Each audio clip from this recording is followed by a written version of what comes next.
This is Desert Homestead Prepping. Make sure to like and subscribe and hit that bell for notifications. Okay, we're back out here again. We just got in yesterday evening. Had just enough time to kind of get everything all cooled down and ready for us to just kind of relax. So we're back at it today. Today we're just going to kind of get a few things put in order, and then we plan on going for a ride, go do some fun stuff as a family. There's lots of work to be done, but the reality of life is there's going to always be work to be done. So we got the trailer loaded up again. Of course, pretty much every time we come out here, we want to bring something out here. And so we got ourselves some really nice shelves. Let me show you what we got on here and kind of go over the purpose of it. Okay, so we got some really nice shelves here, free. Had a friend of ours give them to us. We're very grateful to have them. They're nice, solid, heavy-duty shelves. Should work pretty good for the storage shed once we get it completed. And then we got this lawnmower. You might think it's strange, but my wife, she wanted a lawnmower, a riding lawnmower for her birthday. So that's what she got, and it's gonna work really well for her. So we're excited to get that off and get it fired up for her. And besides that, we got some firewood and some trashed pallets that are gonna be firewood, and then a friend of ours who does some various woodworking, his name's Bill. He made a cross for my wife for her birthday. It's pretty cool. We're gonna set that up somewhere in the property. The cross is very important to us. It's a symbol of the redemption that Christ purchased for us to redeem us before God. And you know, we want to strive to keep Christ the focus of our life. And you know, it just seems to be fitting that we set up the cross somewhere here on the property in a spot that you know, that it can have some prominence. All right, well, we're gonna get some of this stuff unloaded, and I don't know, get these shelves probably just set up outside of the shipping container, or maybe the pallet shed, so that they can be ready to go in when we're done with it. Okay guys, so we've had a continual problem that I've known has needed to be addressed, and that is this door. So this door is on the south side of our cabin, and it is uncovered and, you know, just bare to the elements, and it presents a serious problem in the summer. So we're going to try and come up with a plan to be able to cover this from the outside, at least mostly. So yeah, let me show you just how hot this door is. As my wife noted, it is only 10:30 in the morning right now. So I got this temp gun that should tell me the temperature, so we can look at this wall. We can see this wall is 87 degrees, but when we come to this door is 111 degrees. That is pretty hot. Come to this wall. So this wall is 80 degrees. So there's a huge difference in temperature.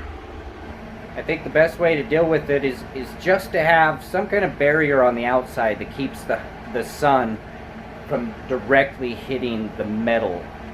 We're gonna see what kind of plan we can come up with. So this old trampoline mat is the best that we could come up with on short notice. It ain't pretty, but it's gonna do the trick until we come up with a more permanent solution.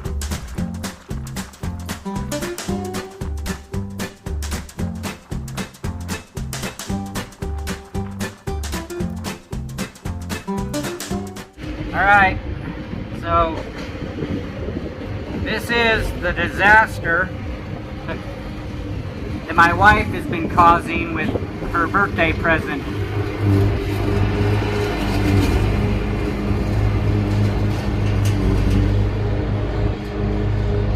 So she has been just absolute destruction with that thing. She's ran over the cord. Yesterday, her first day running the thing, she snagged the cage around the pear tree, and it just got all snagged and caught up in it. We had to cut some of the wires and pull her out of it. It was crazy. And so I thought she had learned yesterday, hey, just keep a clear distance from cords, cages, structures.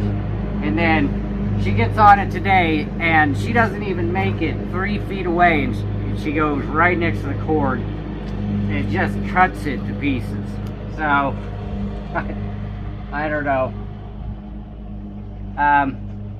I'll get it all fixed up, and it'll be just fine. I've had to patch these many times before, but it takes away from the time that we could be spending finishing up the pallet shed.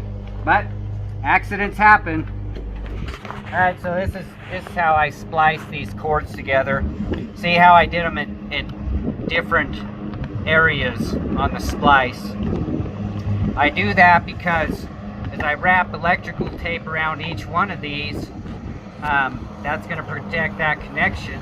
If they were all at the same spot, if the electrical tape slides or something, then they're right on top of each other. You're asking for, you know, sparks and for a short. This way, if the tape does slide or something like that, they're not right next to each other, and most likely you're not going to have, you know, any arc or any cross connection. So that's how I do it. Seems to make sense to me. So he's getting. See, look how big he is. You hear him? Oh, hissing. Come over here, David. Get it from the side. Oh, he took off. He got all freaked out. He is gone. I saw the tail. It didn't have a rattle on it. No, it didn't. And the way that it hissed, it's a blow snake. So here is another small project that Abby wanted me to do for her. She wanted a loft bed. I know it's trashy, but she's having fun with it. Made herself a little curtain desk area underneath it. So, yep, that's what I did. Just slap together a few pallets real quick, and she's happy as can be. It is 10:30 in the morning. It's 2 days later because yesterday was overcast, so it wouldn't be a fair comparison. But today it's clear skies, the sun is shining, and it is getting pretty hot out there. So when I hung this, the door came down to like 95 degrees almost instantly. So now we're going to do a comparison. We'll see what it is. Got the temp gun, so should be dramatically different. Alright, so let's see. Yep. So we got 95 degrees. 95 degrees. Whoop. 92. 91. 90. So it just kind of depends on where we're at. This is where I got the temp last time. on the door. So 93, that's a huge difference. That's a success. Now the next thing is I can't just leave this here when we leave, so I'm gonna have to roll it up and tie it in place, or else the wind, you know, when storms come through, will just whip that thing all over the place, and I just don't want that while we're gone. So we'll have to tie it up all neat and tidy. So yeah, pretty happy about that. Well, that's how it goes out here. Little odd and end things that need to be done, and occasionally an accident where things need to be repaired. Wish you all the best. See you in the next one.